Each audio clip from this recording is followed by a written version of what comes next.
যে আমি জানি গালি দিলে গুনাহ হয়, কিন্তু তবু আমি গালি দিলাম আপনি এটা।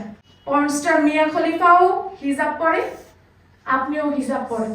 শুরুর দিকে তারা কমেন্টে ওই ধরনের নোংরা কথা বলতো না, কিন্তু যখন থেকে দেখছে যে আমি সত্য নিয়ে কথা বলছি বা বিরোধী দলের যেই দোষগুলো আছে সেগুলো তুলে ধরছি, তারা আমাকে কমেন্টে এখন যা মুখে আসে তাই বলে, আর ইনবক্সের কথা নাই বললাম। তারা এইভাবে এসে ইনবক্সে কথা বলে যে আমি জানি গালি দিলে গুনাহ হয়, কিন্তু তবু আমি গালি দিলাম আপনি এটা। তারা বলে যে পর্নস্টার মিয়া খলিফাও হিজাব পরে, আপনিও হিজাব পরেন। তাহলে আপনি জাস্ট বুঝেন যে একটা মেয়ের মানসিক অবস্থা তখন কি হয়। তাদের কাছে একমাত্র জামায়াতের নারীরা, ছাত্রী সংস্থার নারীরাই সেফ, তারাই পর্দানশীল। অন্য দলের নারীরা তাদের কাছে কোনো ধরনের সেফ না।